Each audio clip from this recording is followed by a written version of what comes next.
आज हमारा टॉपिक है barriers to effective listening skills. इसमें हम जानेंगे कि हमारी जो लिसनिंग स्किल होती है उसको कौन कौन से ऐसे बैरियर्स होते हैं, रुकावटें होती हैं जो हमारी लिसनिंग स्किल्स को प्रभावित करती हैं, ढंग से नहीं सुनने देती। तो सबसे पहले जानते हैं कि बैरियर्स क्या हैं, कौन कौन से। ईगोटिज्म होता है स्वार्थीपन। When a person thinks myself is always right, जब एक व्यक्ति सोचता है अपने बारे में कि वो हमेशा सही है, and my own ideas are more important than those of the other persons, और मेरे जो विचार हैं वही अधिक महत्वपूर्ण है बजाय दूसरों के। His mind becomes closed for the other person's message, तो इस तरीके का जो व्यक्ति होता है उसका माइंड ही बंद हो जाता है, वो कभी भी दूसरे लोगों के मैसेज को, दूसरे लोगों के आइडियाज को कभी वो एक्सेप्ट नहीं करता, क्योंकि उसे लगता है कि मैंने जो कहा वही सही है, इसलिए वो दूसरों की बातों को अनसुना कर देता है। दूसरा था परसेप्शन, दृष्टिकोण। We do not listening to what the other saying, हम नहीं सुनते कि सामने वाले व्यक्ति या दूसरे व्यक्ति क्या कह रहा है, but we want to listen, लेकिन हम वही सुनते हैं जो हम सुनना चाहते हैं। वी ट्राई टू ऐड, हम या तो उसमें जोड़ने की कोशिश करते हैं, और सब्सट्रैक्ट द मैसेज, या मैसेज को कम करने की कोशिश करते हैं according to our own wishes, हम अपनी इच्छा के अनुसार ही उस मैसेज को घटा बढ़ा सकते हैं, क्योंकि हम केवल वही सुनना चाहते हैं जो हम चाहते हैं, वही सुनेंगे। तो ये हमारा परसेप्शन होता है।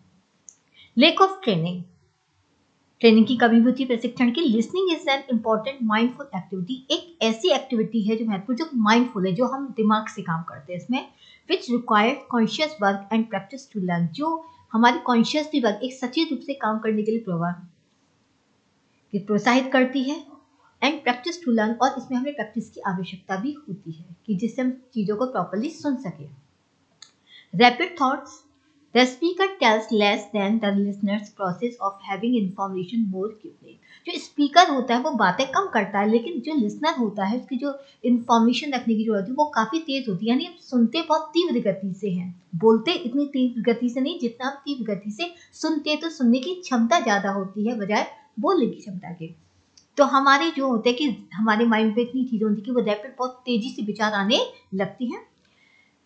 This leaves much more time for the mind to think others matter, तो जब हम सुन रहे होते हैं तो किसी दूसरे मैटर पर सोचने के लिए इतना टाइम हमारे पास नहीं होता, बल्कि उसमें टाइम लगता है, क्योंकि सुनने की पावर जो होती है वो हम ग्रैस्प कर रहे होते हैं आइडियाज को, तो हम सोचने की पावर हमारी कम हो जाती है।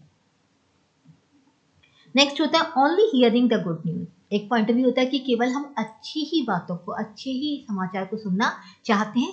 सम people want to hear only the pleasant stuff, कुछ लोग ऐसे होते हैं जो केवल प्लीजेंट स्टफ को ही सुनना पसंद करते हैं। हाउ वेल दे स्पीक, वो कितने अच्छी तरीके से बोलते हैं। हाउ दे लुक, वो कैसे दिखते हैं। Has they focus only on the good, वो केवल गुड चीज पर ही फोकस करते हैं। जबकि हम जब लिसनिंग स्किल की बात करते हैं तो हमें अच्छा बुरा हर चीज को सुनने की आदत डालनी चाहिए। नो बेटर रूम, कभी कभी ऐसा होती है कंडीशन हमारी अच्छी नहीं होती कि जहाँ प्रॉपरली में सुन सकें।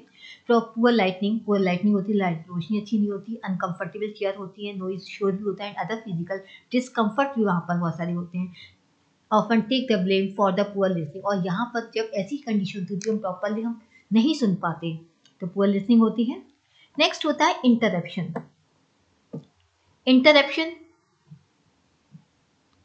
Interruption are part of all source of communication, अगर देखा जाए जब कोई इंटरप्शन माने हस्तक्षेप करना, जब कोई भी हम कम्युनिकेशन करते हैं उसमें किसी प्रकार का कोई अगर हस्तक्षेप होता है तो हमारा नेचुरली हमारा कम्युनिकेशन इफेक्टिव प्रभावित हो जाता है। You usually interrupt when you want the speaker to repeat himself, आप उस वक्त इंटरप्ट करना चाहते हैं जब आप चाहते हैं कि स्पीकर अपनी बातों को रिपीट करे, दोहराए, और टू क्लियरिफाई योर डाउट, और आपके डाउट को क्लियरिफाई करे, स्पष्ट करे। Naturally your conclusion about what the speaker intends to say turns out to be incorrect, तो नेचुरली उस वक्त आपका जो कंक्लूजन होता है स्पीकर के बारे में वो शायद आपका सही नहीं होता, क्योंकि हम केवल एक ही चीज़ को सुनना चाहते हैं कि वो हमारे डाउट को क्लियर करे, और जब हम ऐसा करने लगते हैं तो वो आगे क्या कह रहा है हम उस चीज़ पर ध्यान ही नहीं देते, हमारा पॉइंट ऑफ व्यू केवल वहीं पर ही रह जाता है कि उसने जो कहा वो उसको पहले क्लियर करें, जबकि हमें उसकी सभी बातों को सुनना चाहिए, तभी हम अपना कंक्लूजन ड्रॉ कर सकते हैं। लेकिन हम पहले ही कंक्लूजन निकाल देते हैं जिससे कि स्पीकर इमेज हमारे माइंड में खराब हो जाती है और हम ढंग से उसकी आगे की बातों को नहीं सुन सकते। तो ये कुछ ऐसे पॉइंट्स हैं जहाँ पर हमारी जो लिसनिंग स्किल्स होती है प्रभावित करती है, हम प्रॉपरली नहीं सुन पाते हैं। और उम्मीद करती हूँ शायद आपको समझ में आएगा कि लिसनिंग स्किल्स में कौन कौन सी रुकावटें होती हैं और कौन कौन सी चीज़ें हमारे लिसनिंग स्किल्स को प्रभावित करती हैं। Thank you very much.